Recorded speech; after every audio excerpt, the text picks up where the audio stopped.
Maverick News presents The Rick Walker Show. Defrag your mind.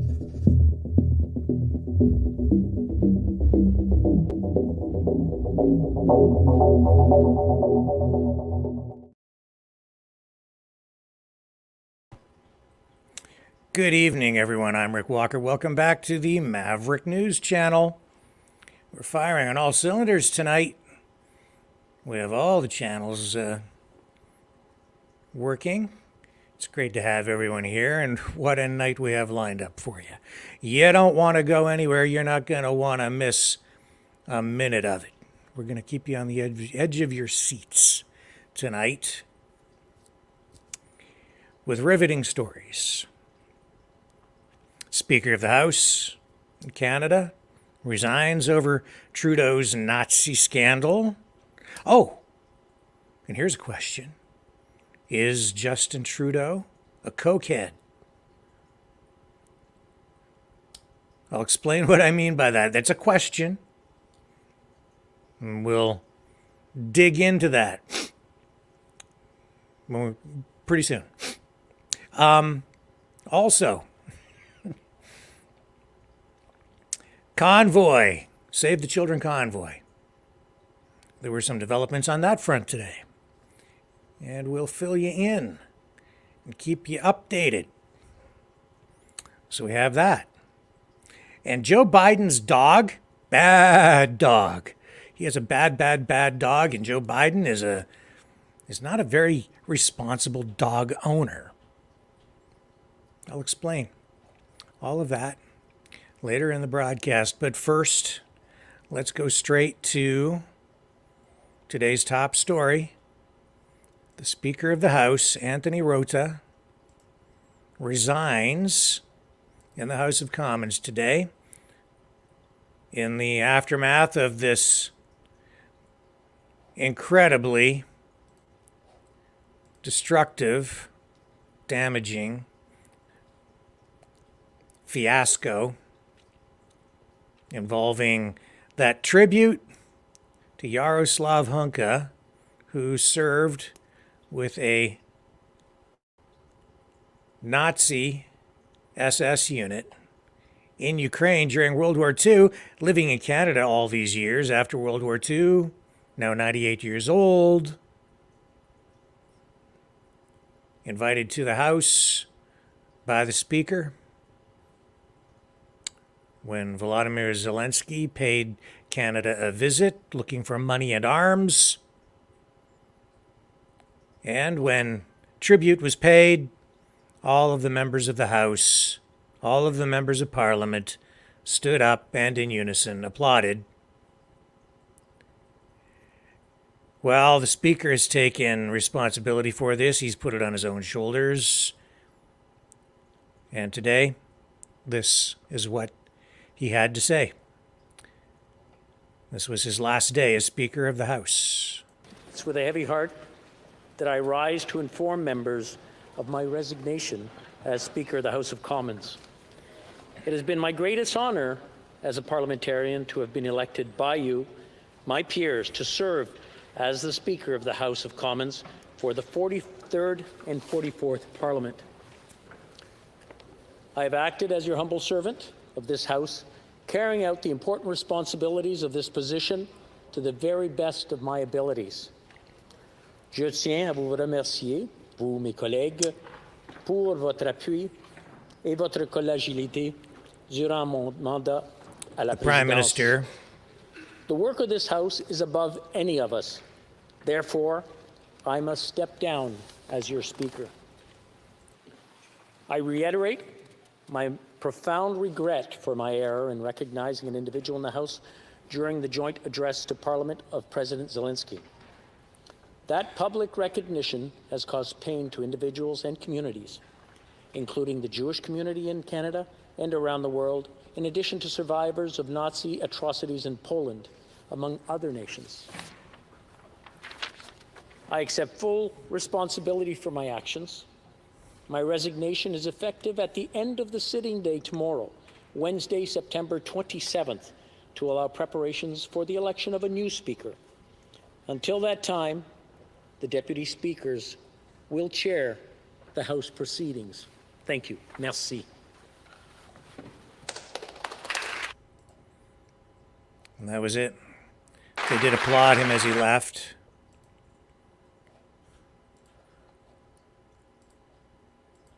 But this has to be probably the worst public relations disaster in Canadian history for any government. I think that's without question. And it has further eroded confidence, public confidence in government and our politicians. And just moments ago, Pierre Poilievre released this.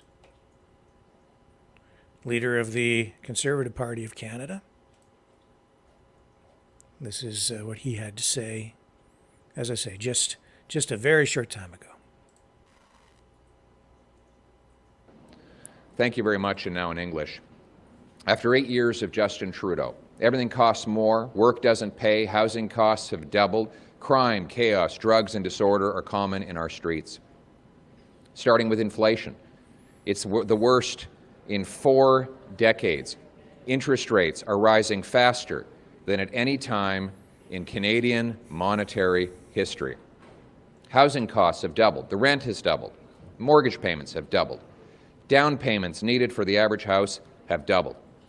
Double trouble after 8 years of Trudeau.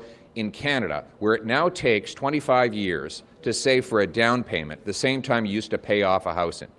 And it's more affordable to buy a castle in Sweden or Scotland than it is to buy a home in Toronto or Kitchener. That's 8 years of Justin Trudeau. 8 years of Trudeau, and violent crime is up 40%. And now, in addition to the rising costs and rising crime, Canada's reputation is broken. This is, by far, the biggest hit Canada's diplomatic reputation has ever taken in its history. And it happened under Justin Trudeau's watch. He chose to invite President Zelensky to Canada. He chose to have him on the floor of the House of Commons. He was therefore responsible for ensuring that that visit was a success.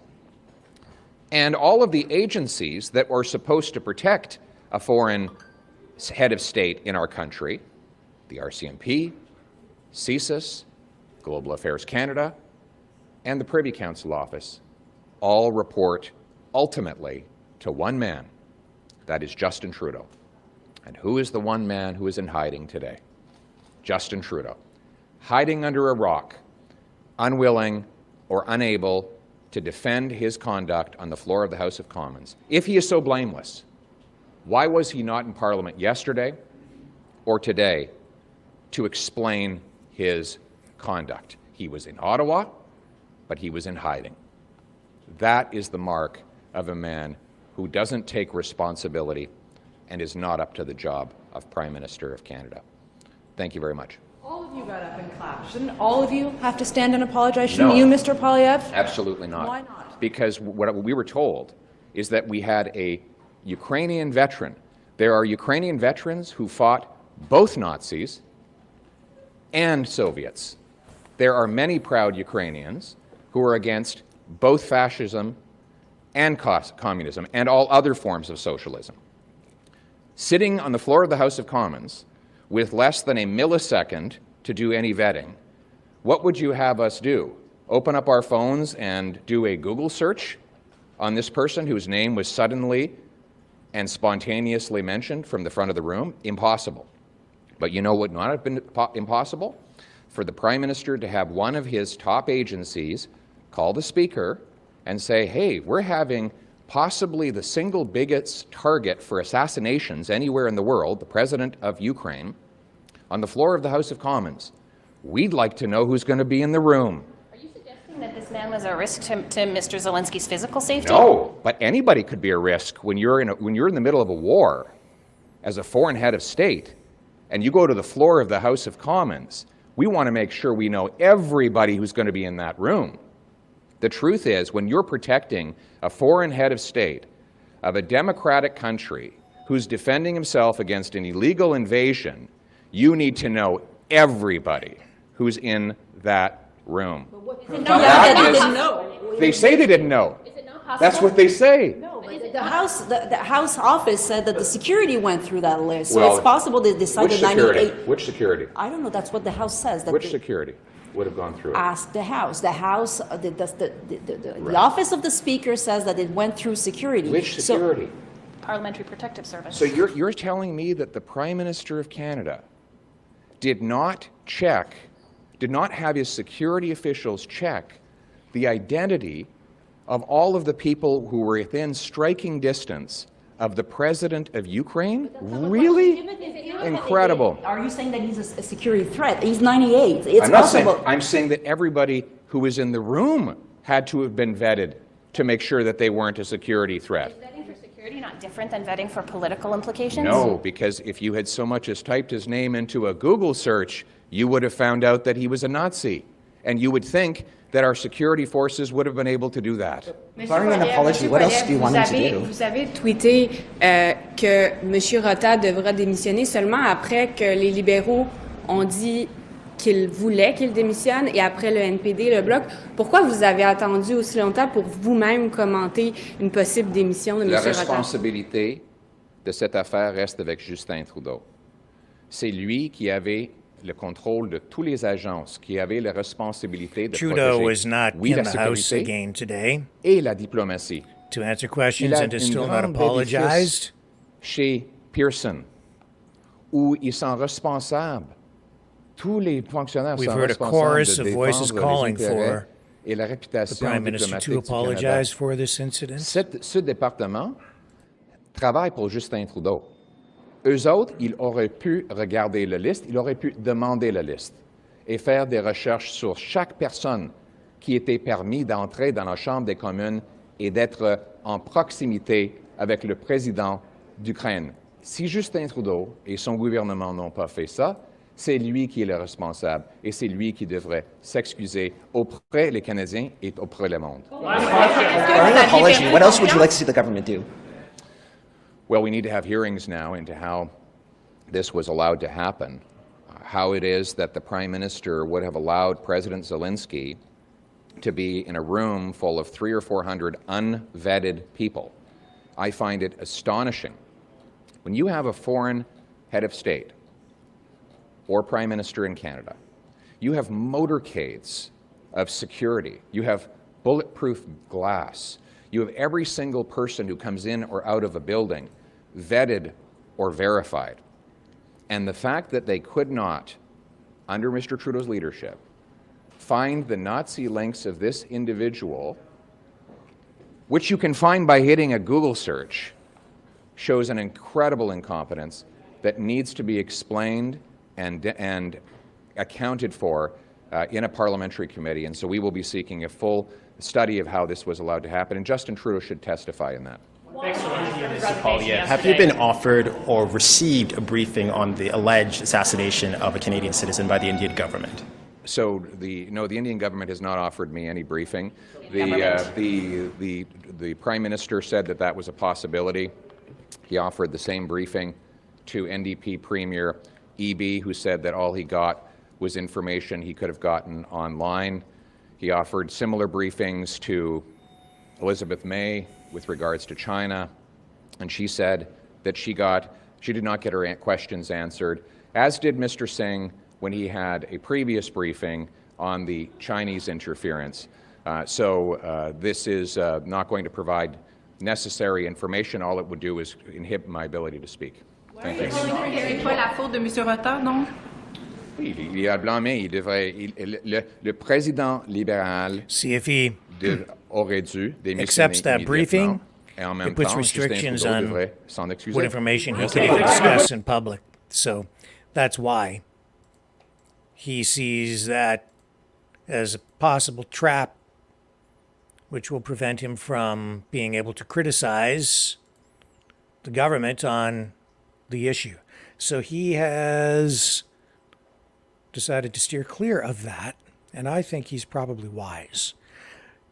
Now, this was the situation in the House of Commons today, after the session resumed following the resignation of the Speaker.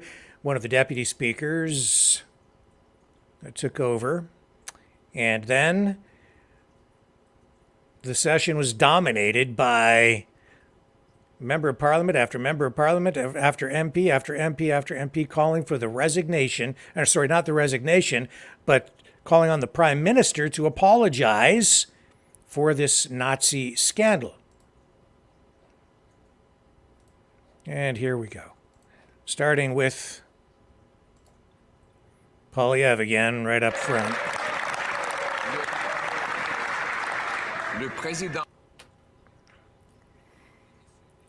The Liberal Speaker resigned after the massive shame and embarrassment of having recognized a Nazi in the House of Commons. Our international reputation, though, is in the Prime Minister's hands. Diplomatic and intelligence services could have vetted the list of guests, and in fact, that vetting is the Prime Minister's responsibility. Today, the Prime Minister needs to take responsibility in order to reverse the massive damage done to our international reputation. Will he rise in this place and apologize for this massive and shameful failure? The Honourable House Leader. Thank you, Mr. Speaker. First, it is important to highlight that the Speaker of the House of Commons is independent and elected by all members of this House. I thank the Speaker for taking responsibility for his actions. As I said yesterday, and as he repeated just a few moments ago, it was his decision. He accepts responsibility for it, and I think that was the honorable and the right thing to do. The Honourable Opposition Leader. Yes, but the Prime Minister's intelligence and protocol services had the right to ask for lists of all those who would be recognized. What's more, the responsibility to defend Canada's reputation, that is the Prime Minister's responsibility. We are currently experiencing the worst blow to our reputation in all of our history. So where's the Prime Minister? Where's he hiding? Why won't he rise in the House of Commons to defend Canadians' reputation? I'm going to remind the honourable members whether we can, we cannot say whether someone is here or not in the chamber. We're on that line very closely. The Honourable House Leader for the government. Thank you, Mr. Speaker. The opposition leader knows full well the Speaker of the House resigned today. He accepted responsibility for the decision that he made on his own. He alone decided to invite and recognize that individual. As all members of this House know full well, it was shameful for us as members. It was shameful for Canadians. He took responsibility, and that was the honourable decision. Mr. Speaker, the Liberal Speaker has taken the fall for this massive international shame and embarrassment. But the Prime Minister's protocol and intelligence units had the right to ask for the list of all those who would be present and recognized around a war leader from a country that is trying to defend its freedom from not only an invasion, but a propaganda war.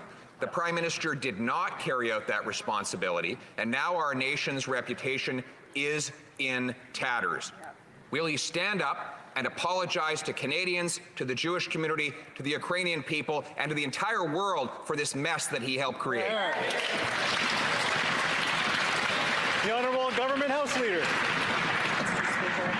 I feel that I have to remind the Leader of the Opposition this, although he knows it very well himself, that the Speaker of the House of Commons is independent. He is voted upon by all of the members of Parliament, and he is the Speaker of all parliamentarians.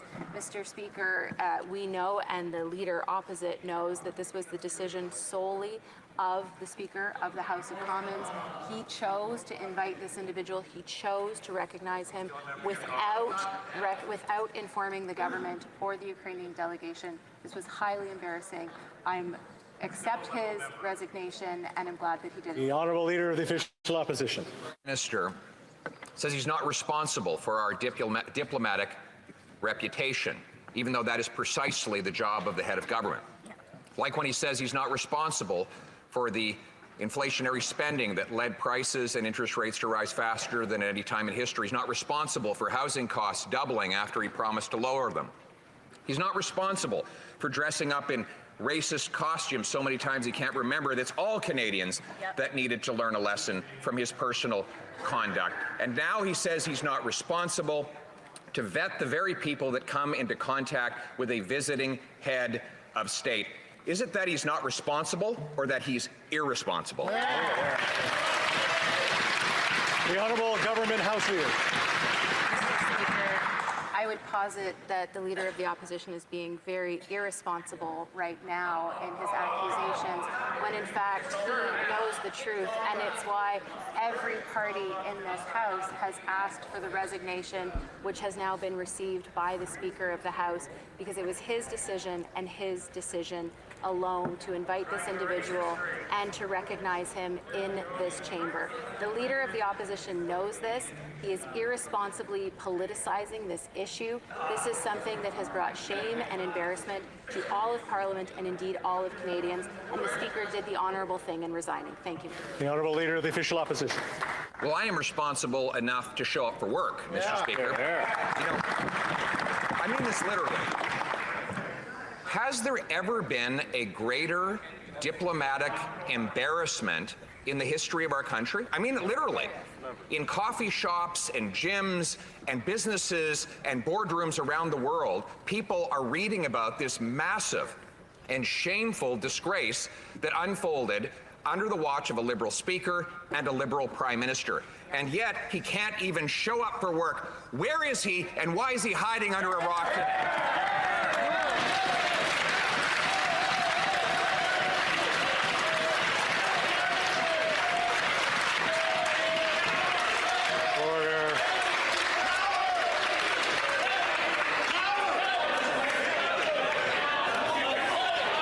I'm just going to stand here for a few minutes and see what goes on. You should know. You should know.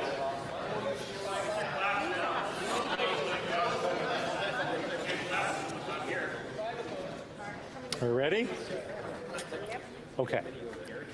Underlining whether someone is here or not is not allowed by the rules of this House. The Honourable Government House Leader, if she wants to answer it. I'll give her the option. Thank you, Mr. Speaker. This is precisely why the Speaker of the House announced his resignation, because he took responsibility for his actions that have hurt parliamentarians and have hurt all Canadians and indeed Canada's reputation. That is why every party in this House called for his resignation. But I do find it ironic, Mr. Speaker, that we have barely heard a word of support for Ukraine from the Leader of the Opposition until he sees the political wedge issue and tries to politicize this issue.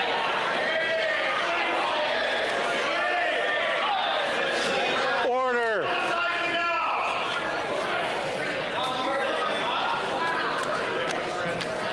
A long day, it looks like.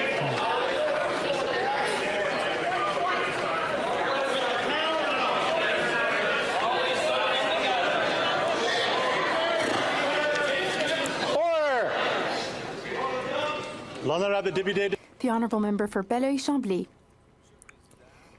Mr. Speaker, a question more about substance than style. The official opposition leader and I agree on something which is significant. The Prime Minister is not responsible for the mistake, but he is responsible for fixing it. He is head of state. It's his responsibility. So, does the Prime Minister intend to officially apologize on behalf of Canada and unfortunately still on behalf of Quebec? Does he intend to apologize to all those who suffered as a result of the dramatic and serious event which took place in this place? The Honourable Government House Leader. Thank you, Mr. Speaker. I thank my colleague for his question. The Speaker already apologized for the decision that he made. It was a shameful decision for all of us as members and for all Canadians. It was important that he take responsibility for his actions and decisions. Everyone in this House called for his resignation.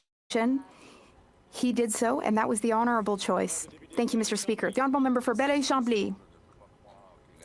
After 6 questions, it's hard to believe that the Government House Leader hasn't yet understood that the responsibility of the Prime Minister and the responsibility of the House are not one and the same. The Prime Minister needs to assume his responsibilities as head of state, as a head of government. So he needs to apologize to the Jewish community in Quebec, in Canada, and around the world. He needs to apologize to all parliamentarians and to all Canadians, and he must specifically apologize to President Zelensky because this event made him target of Russian propaganda. The Honourable Government House Leader. Thank you, Mr. Speaker. As I said yesterday, I am a Canadian of Jewish origin. I am the descendant of a Holocaust survivor. This incident hurt me personally, as it hurt all members of this House and all Canadians. The incident also hurt President Zelensky. The Speaker of the House apologized and took responsibility for his decision, which was shameful and painful for us all. He did the responsible thing by resigning. Thank you, Mr. Speaker. The Honourable Member for Burnaby South. Yesterday, it was manufacturers' turn to be summoned by the Innovation Minister. The Minister knows full well. So, then Jagmeet Singh from the NDP comes along, and what's he talk about? Another issue. So, later on, though, they come back to this, and it's just one MP after another asking for the Prime Minister to apologize, which is entirely correct. That's appropriate. That's what needs to happen. He should apologize, but, you know, in my view, he needs to resign. And as I said last night, I think we need an election. Resign, let them select a new leader, call an election, clean sweep, and address this issue in that way. I think it's pretty important. Because this has been an international diplomatic disaster. Today, the Russian embassy came out with this statement. Here it is. It says, following the visit of the Kiev regime's head to Canada, one cannot help but pay attention to some exclamations of the representatives of the Trudeau's government and the Prime Minister himself. One of them is Slava Ukraine, glory to Ukraine, glory to the heroes, which is Slava Ukraine, Heroem Slava. Who is not aware of what it really means? A quick reminder. It is an exact copy of the Nazi salute Heil Hitler, Sieg Heil. The greeting was officially adopted by the Organization of Ukrainian Nationalists, the OUNB, led by Stepan Bandera, a Nazi collaborator who was responsible for massacres of Russians, Jews, Poles, and even Ukrainians in the Soviet Union and Poland during World War II. It is surprising how Canada, a member of the anti-Hitler coalition, can openly and without any hesitation glorify Nazi butchers. This is a slap in the face of the true Canadian heroes who fought for liberation of Europe, from the Nazis together with their Russian and Soviet brother in arms. That should be brothers in arms. And unfortunately, it no longer seems surprising that Canada voted against the resolution on combating the glorification of Nazism adopted by the UN General Assembly in December 2022. As life shows, what is done by night becomes evident by day.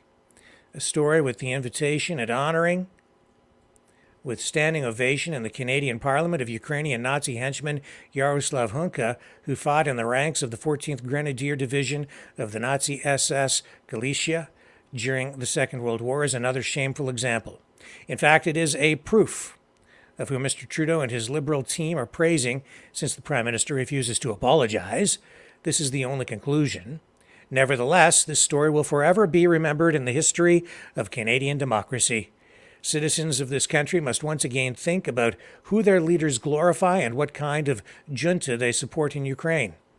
Russia condemns any form of glorification of Nazism, and Russia will always remember heroism of Canadian sons and daughters who fought side by side with us to free the world from Nazi plague.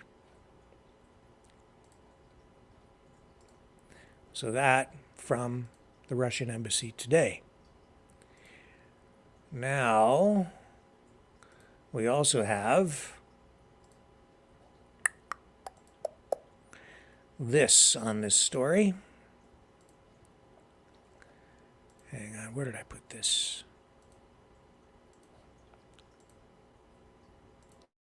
Bear with me while I find the notes on it.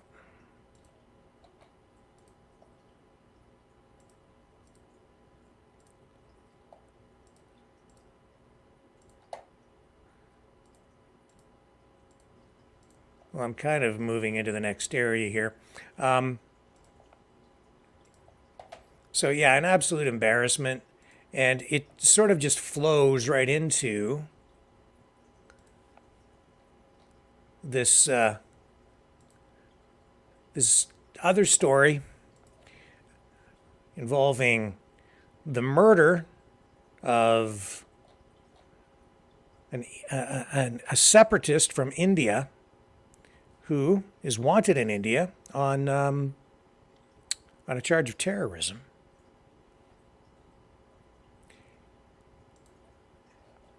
And also with that, there's also questions about, new questions just surfacing tonight about possible cocaine on the Prime Minister's plane when he was on that trip to India. What am I talking about? Well,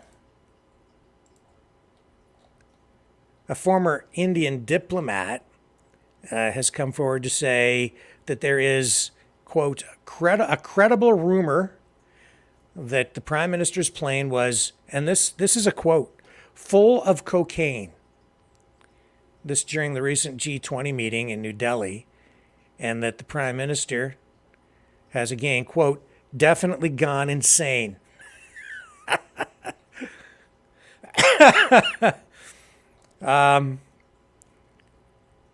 So the quote goes on here, and it says, when Justin Trudeau came to India for the G20 this month, his plane was full of cocaine. This from, what's this guy's name? Deepak Vora, a former Indian ambassador to Sudan. So he made these accusations on Monday on television in India.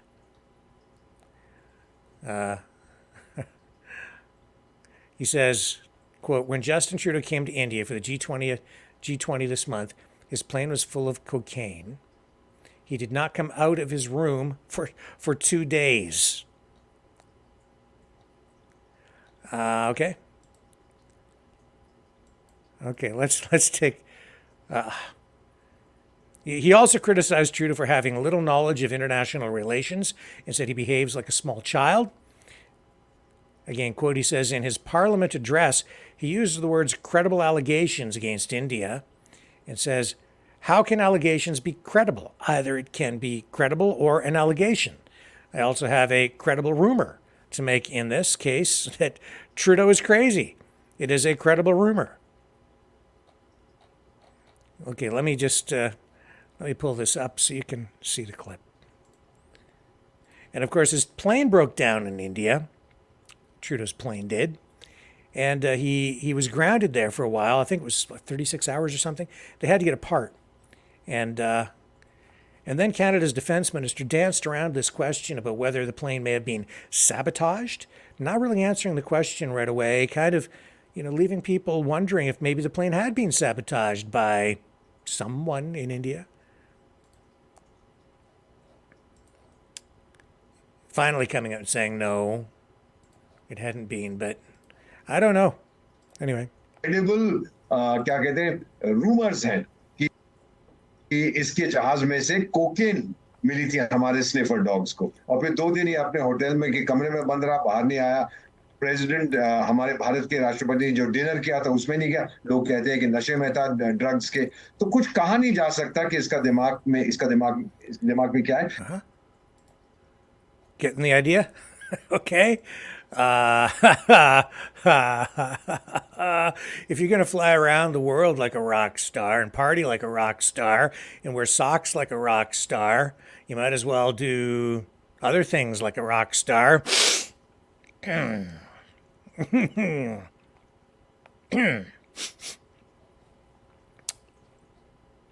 Is it true? Sounds credible. Politics, man, politics. What a game. What a game. Oh, my. Later on the broadcast, if we get time tonight, I think we're going to have him on. Maybe. If we don't get to him tonight, we'll have Sean Buckley back on from the National Citizens Inquiry, not to talk about the NCI, but to talk about natural health products and new government regulations. He's deeply involved as an advocate for that stuff, and so he might be joining us on the program near the end of the program. If not, we'll get Sean on tomorrow night. Lots of other stuff to share with you, though, so do not go away.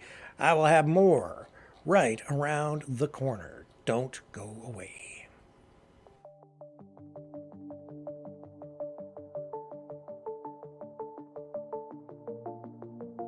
Greetings, brave Mavericks. Our quest for truth continues. We go beyond fake news. Together we expose propaganda. Together we pull others out of rabbit holes. We are maverick thinkers. We are all unique individuals. Defenders of individual rights and freedoms. Credible. Trusted. Grounded in reality. Maverick News. Maverick News. Defending free speech. Free speech. Donate at freedomreporters.com. Do it now. Tomorrow may be too late. Too late. Too late. Too late. Maverick News. The world is watching.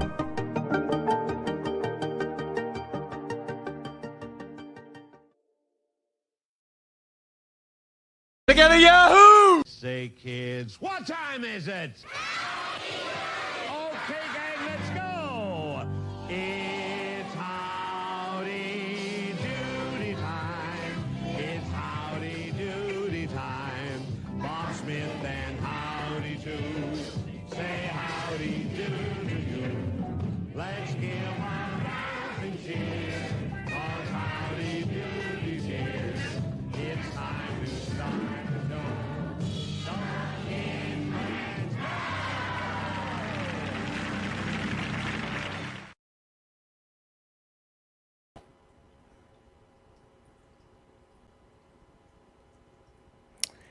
And again, thank you to Brendan, because he's the guy who put that thing together quite a long time ago. And I saw some people in the chat asking us to run that again. So there you go, folks. Just a reminder, too, that if you really, really, really want to irritate Justin Trudeau and send him a strong, strong message, you can do that by donating to this program at freedomreporters.com. Freedomreporters.com. You can also donate at maverickdonations.com. We could sure use the help. End of the month, bills to pay. Thank you to all of you who have supported this channel. Truly, truly appreciated. And to all those of you who hopefully will donate tonight, maybe. Thank you in advance. I appreciate the support. And even if you can't donate, sure appreciate you guys just being here. And if you could subscribe on YouTube and Rumble, that would be super fantastic. And if you do subscribe on YouTube, don't forget to hit that notification bell. That way you won't miss any of the videos that we put out in the future. And yeah, head on over to Rumble. Subscribe there. That's where we're growing. That's where we need to be. That's where the future is, because we're not going to get a band over there. So thank you very much. And yeah, send Justin Trudeau a message. If you can make a donation here, and that'll help keep us on the air so we can continue to provide content like this and continue to cover the important stories as an independent media outlet here to serve you, act as your eyes and ears, and also using this new medium to give you guys a voice, amplified out there, because we do go to the phones from time to time or take video calls and do little video conferences and such on the program. So you guys get to express yourselves too and weigh in on these issues of our time. So, yes. What else do we have for you? Where should we go next? Have we topped everything? Not quite. This is where this story kind of leads, okay? This story about this Nazi in Canadian Parliament. It's about international relations, diplomacy. Well, today, federal NDP leader Jagmeet Singh in Canada, and I'm sorry to our American friends again for all the Canadian news, but there's just so much going on up here. We'll get to a little bit of U.S. news very shortly. But this is all international news, really, and that's why we're covering it tonight. And this is probably the biggest scandal, this Nazi thing, in quite some time in Canada.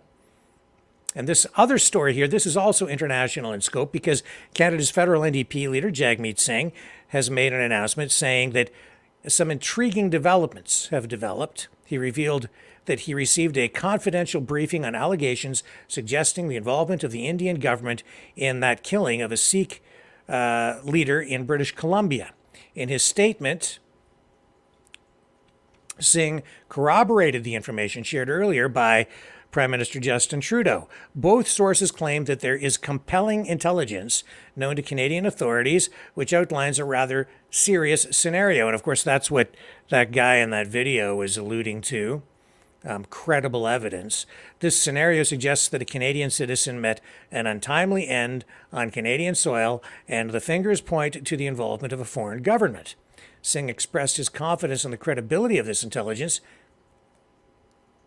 And let's rewind a little bit here. So Prime Minister Trudeau already stirred the pot when he informed the House of Commons about credible allegations implicating the Indian government in the June death of Hardeep Singh Nijjar in Surrey, BC. Nijjar, a prominent activist, was associated with a movement advocating for an independent Sikh state in India's Punjab province. It's important to note that the Indian government had previously labeled him a terrorist, but vehemently has denied any role, in his unfortunate demise, murder. In fact, they called Trudeau's allegations absurd and motivated. So this revelation has certainly not helped the already shaky relationship between India and Canada. India insists that Canada has not provided any substantial evidence to support its claims, while Trudeau and other ministers have urged India to cooperate in the investigations. So here's an interesting tidbit. Singh revealed that Trudeau had shared these allegations against India with him and Conservative leader Pierre Poilievre before going public with them.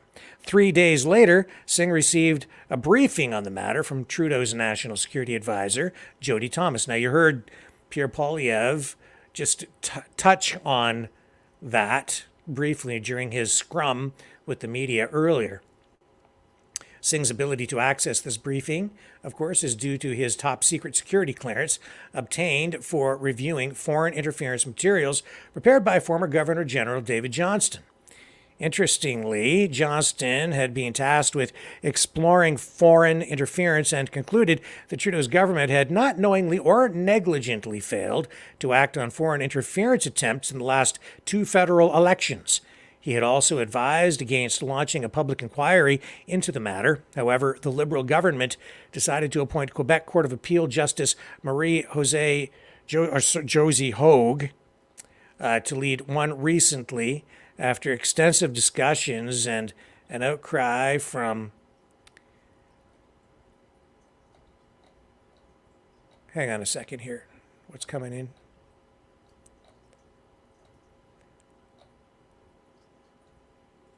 I just have something come up on my screen. Just give me a moment here while I look at it.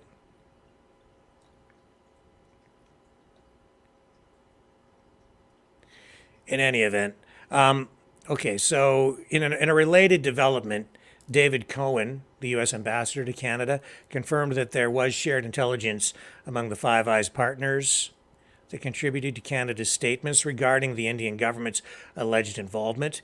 He did not delve into the specifics of these private diplomatic conversations, but has acknowledged the extensive communication between Canada and the United States on this matter. So that's the latest on this story, and we'll continue to follow it. The fallout from this has only compounded the damage on the diplomatic and public relations side for the government internationally. And to illustrate the trouble that this has created, let me share with you this report again from Wyon. Trudeau is taking a real beating on Wyon.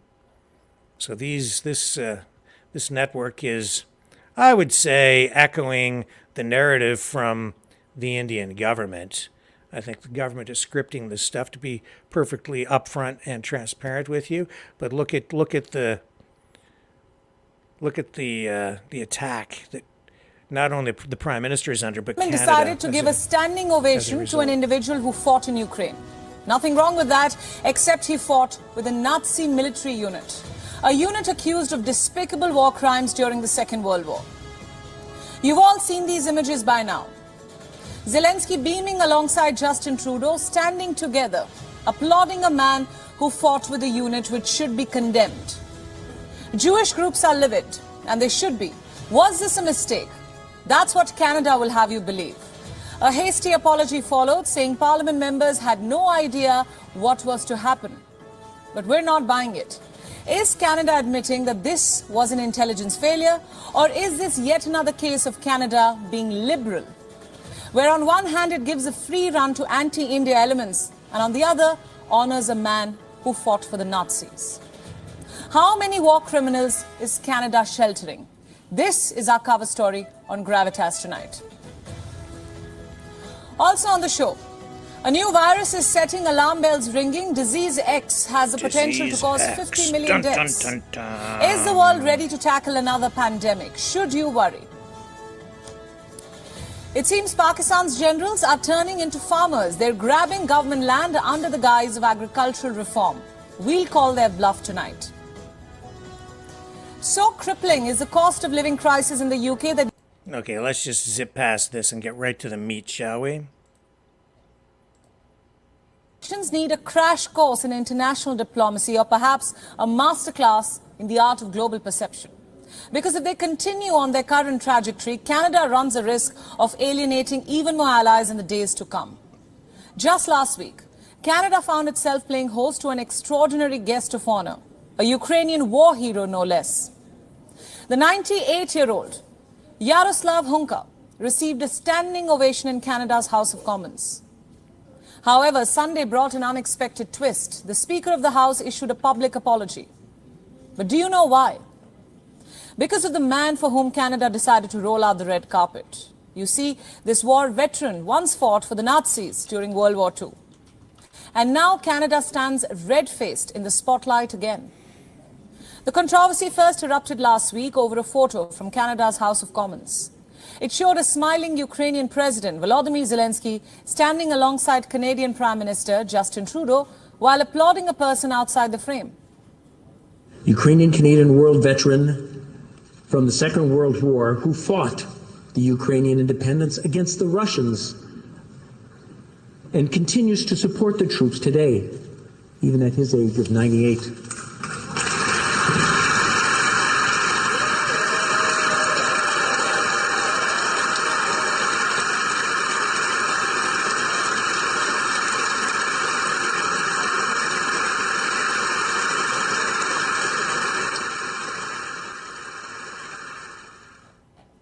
You heard the applause.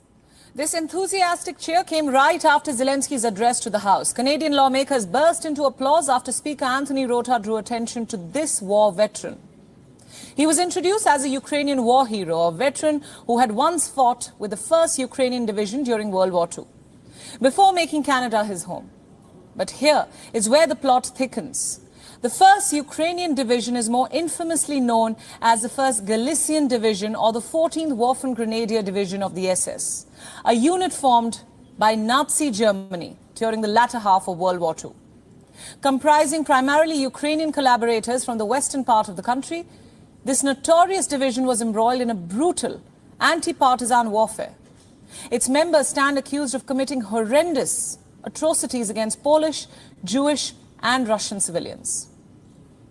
Dear Canada, when extending an invitation to someone within the sanctified walls of your parliament and showering them with honors and praise, before making big statements in your parliament, is it too much to ask for a thorough background check? Isn't it the responsibility of the Prime Minister's office to arrange and vet all guests and programming for state visits of this nature? Following a barrage of backlash, especially from the Jewish community, the Speaker of the House has issued a public apology. Anthony Rota assumed full responsibility for his actions. According to the Associated Press, the Friends of Simon Wiesenthal Center for Holocaust Studies also issued a condemning statement, and rightfully so. They said that the Ukrainian 1st Division was responsible for the mass murder of innocent civilians with a level of brutality and malice that is unimaginable. They demanded an apology, stating, and I quote, "An apology is owed to every Holocaust survivor and veteran of the Second World War who fought with the Nazis, and an explanation must be provided as to how this individual entered the hallowed halls of the Canadian Parliament and received recognition from the Speaker of the House and a standing ovation." Then came a direct attack on Prime Minister Trudeau. Canada's leader of the opposition, Pierre Poilievre, launched a blistering attack alleging that Trudeau had personally met with and honored the Nazi war veteran. He criticized Trudeau's appalling error in judgment. He called on the Canadian Prime Minister to take full responsibility, warning him against shifting blame onto others, a tactic that Poilievre accused Trudeau of frequently using in the past as well. Even Russia expressed its anger. Moscow's ambassador to Ottawa announced that Russia would demand an explanation from Canada and said that it will send diplomatic notes to Canadian Foreign Ministry and the Prime Minister's office. The Russian envoy didn't mince words, describing the Liberal Trudeau cabinet as an epitome of neoliberal fascism. Epitome. So what was Trudeau's response after being captured on film beaming while a Nazi war veteran was being honored right before his eyes?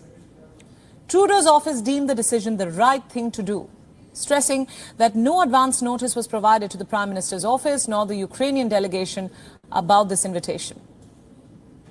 Now, this reaction from the Canadian Prime Minister's office raises many questions.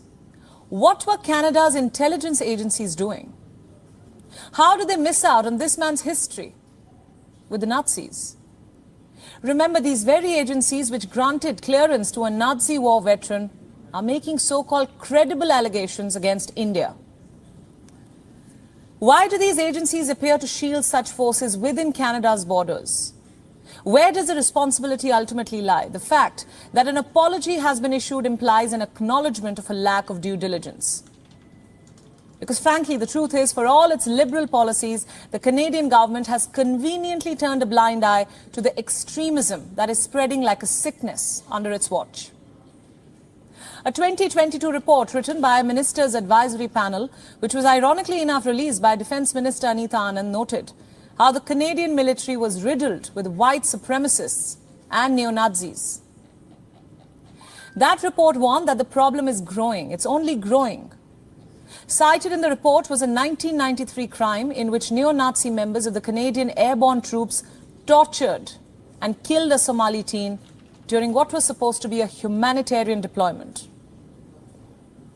A public inquiry into the affair unearthed Nazi swastikas, Ku Klux Klan and Confederate flags, all this at an Ontario military base before the troops were deployed.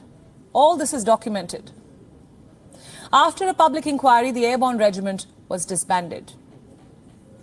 The report further notes that despite the knowledge of these problems, the top brass failed to make any changes and have still not cleared out the extremists.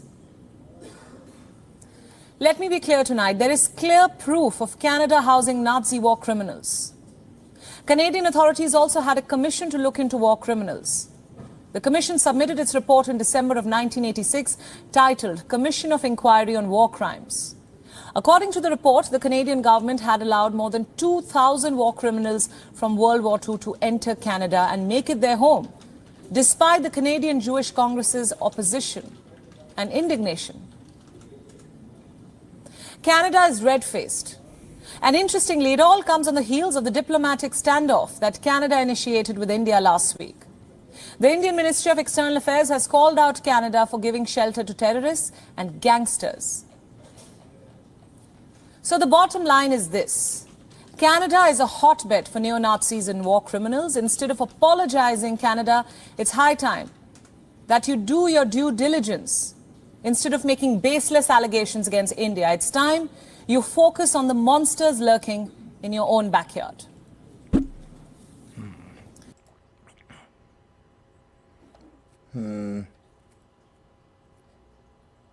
Ensure that no hardliners thrive on its soil.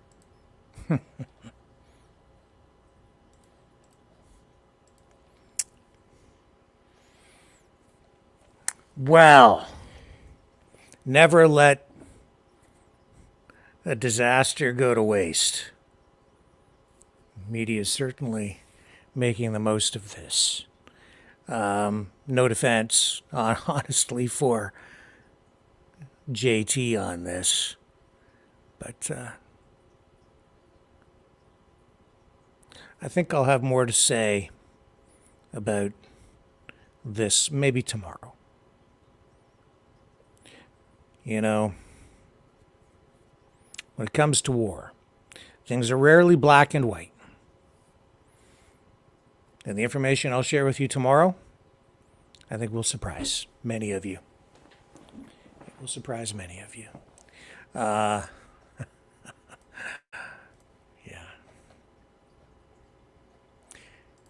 JT, though, it's kind of fun, I have to admit, to see him squirm. Even when he doesn't show up. Right? Even when he doesn't show up. But this is terrible for Canada. I'll tell you, the longer he waits to apologize, the more damaging it is to the country. This is another example of how he is no leader. This is another leadership failure on the part of Justin Trudeau, because it is true, as Prime Minister, it is his job to fix this. And that means he should have come forward immediately to apologize. And he has let this drag on and to drag on. And he is playing a public relations game here instead of doing the right thing and doing what is needed, doing what is best for the country and the people of Canada. And that is to step up and accept responsibility for this so that the rest of the country doesn't need to shoulder the blame. And tonight, Poland is exploring the possible extradition of Yaroslav Hunka.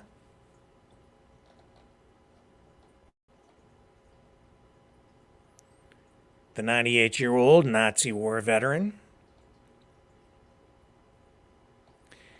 So Poland says, this is from their, one of their ministers, I'm not sure. But he says, in view of, and I hope I pronounce his name correctly, it's Przemysław Zarnek. This is poorly written, these notes that I've pulled in from the wire service, so I'm not sure if that's who it is or not. Hang on a second here. I want to make sure I get this right, and this information that I have is not very well written at all. But this is the Chancellery of the Prime Minister, so responsible for education and upbringing as well as science and higher education.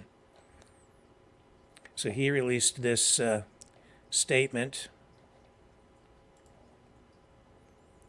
And yes, they are looking to extradite Yaroslav Hunka. What a bizarre situation, and what a crazy thing for Canada to be doing here. But this minister says, in view of scandalous events in the Canadian Parliament, which involved honoring in the presence of President Zelensky, a member of the criminal Nazi SS Galicia formation, I have taken steps towards the possible extradition of this man to Poland.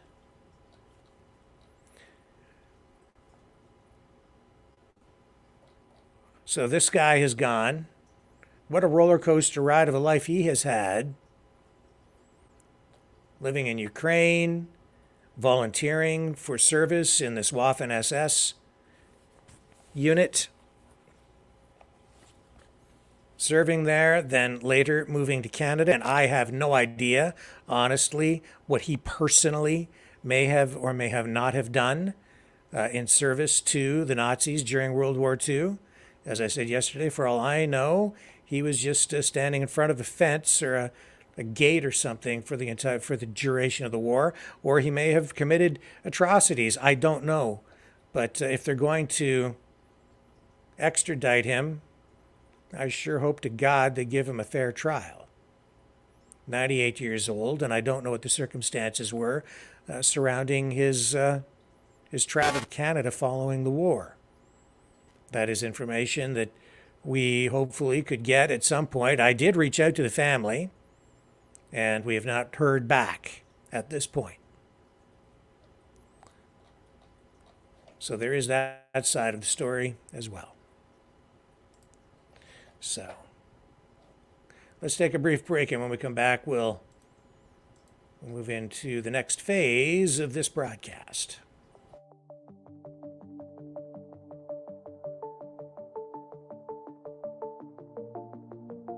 Greetings, brave Mavericks. Our quest for truth continues. We go beyond fake news. Together we expose propaganda. Together we pull others out of rabbit holes. We are maverick thinkers. We are all unique individuals. Defenders of individual rights and freedoms. Credible. Trusted. Grounded in reality. Maverick News. Maverick News. Defending free speech. Free speech. Donate at freedomreporters.com. Do it now. Tomorrow may be too late. Maverick News. The world is watching.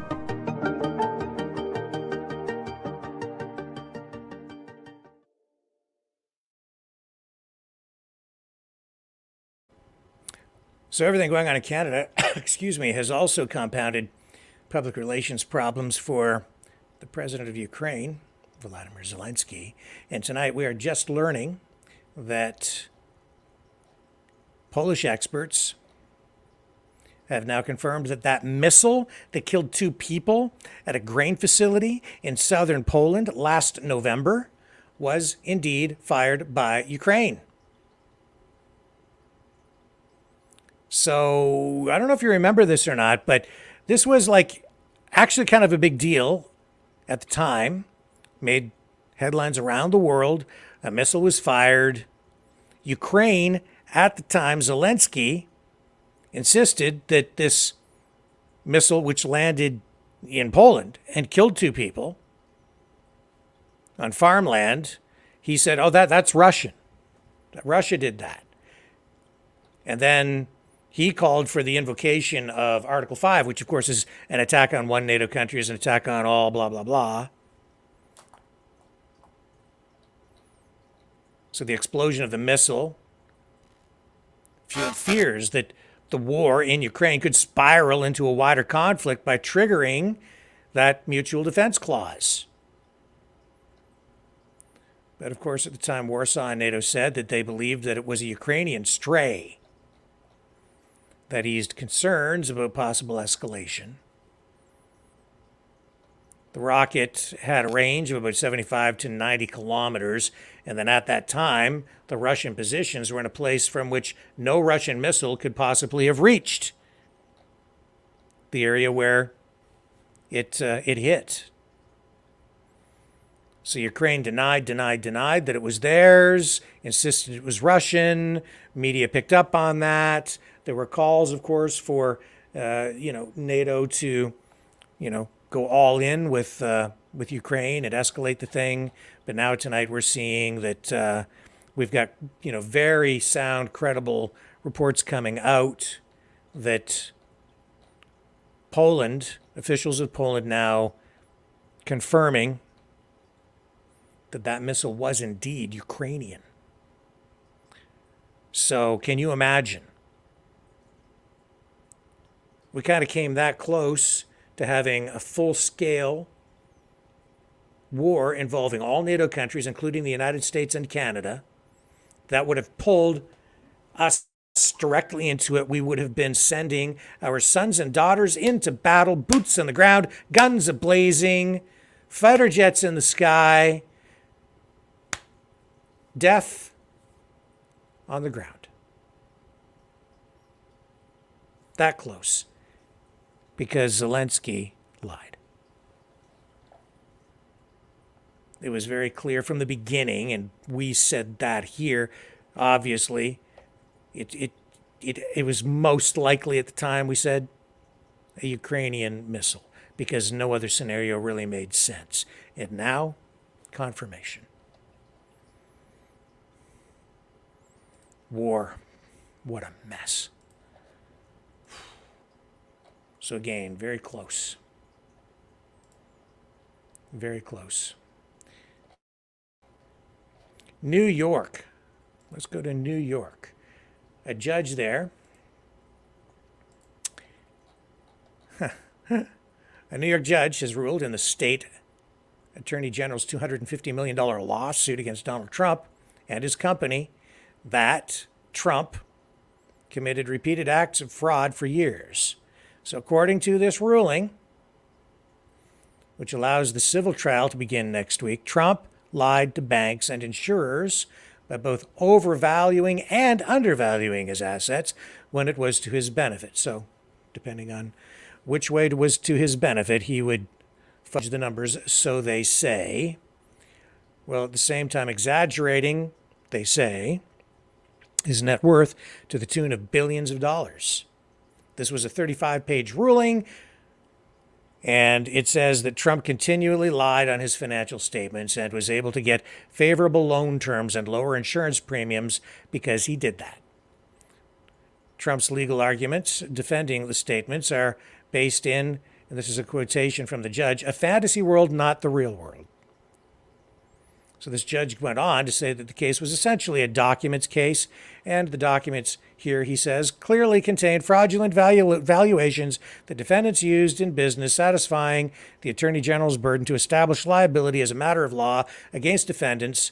Defendants respond that the documents do not say what they say, that there is no such thing as objective value, and that essentially the court should not believe its own eyes.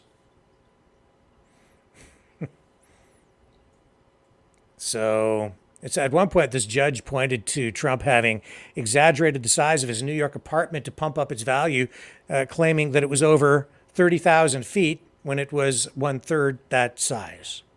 He says, the judge said that a discrepancy of that order of magnitude by a real estate developer sizing up his own living space of decades can only be considered fraud.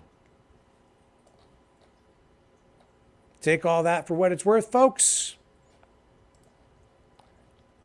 That's politics in a world of lawfare. And in this strange new world that we live in, where climate change has been taken to an extreme, we now have concerns about underground climate change.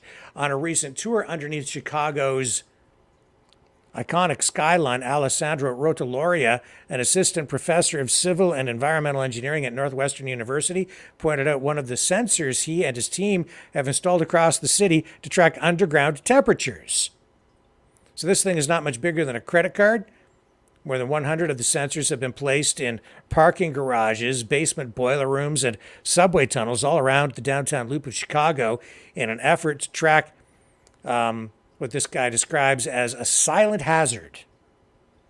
So this guy's research shows air temperatures in underground human-made structures can be up to 77 degrees Fahrenheit, 25 degrees Celsius, higher than undisturbed ground temperature.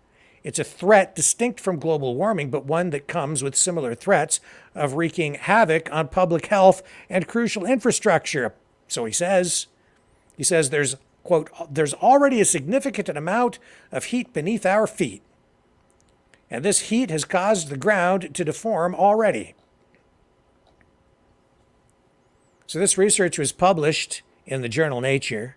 It details how heat trapped under the surface is causing a phenomenon called underground climate change and could cause major cities, including Chicago, New York, and London, to sink. Yeah, that's what they say. It's good. These cities could sink. Well, what the hell does that mean? I mean, like sink like a little bit, or like go straight into the core of the earth? I don't. Oh my! It sounds like another bad script for a C-grade science fiction flick. This underground climate change is different from the climate change in the atmosphere, it says, which comes from greenhouse gases caused by burning fossil fuels. Subways and buildings emit heat directly into the sublayers of the ground. And as the heat spreads, according to this study, the ground also deforms, which can cause city structures and infrastructure to crack. While researchers have worried about the potential of cities to sink due to heavy building loads, spreading heat like this can cause similar displacements. Oh my goodness.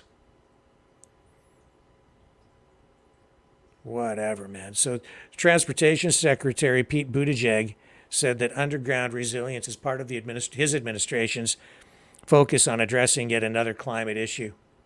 He says, time's up in terms of having this be part of our work. He says, we're partnering with states on this because it may be that something down to the kind of cement or steel or asphalt that you're using for the 21st century needs to look a little different than what we learned to build with 100 years ago. Oh, for crying out loud. So now even what boiled egg, the earth's boiling like a hard boiled egg? I don't know. It's just, I think it's getting ridiculous, but whatever. I wonder how much money they gave him for his study to get what they wanted. What else do I have for you this evening? Let me take a look. Well, I know you've all been waiting to learn about this. Yes, police in Toronto today blocked off streets downtown because they received word of the Save the Children convoy in the area, and they thought it was heading into the downtown. Don't go away. I'll tell you all about it when we come back. Do not go away, because I have a whole lot more to share with you. The New World Order. Government overreach. The Great Reset. Mainstream media lies. Now more than ever, independent voices are needed. Donate now at freedomreporters.com. That's freedomreporters.com. Maverick News. The antivirus program for your mind.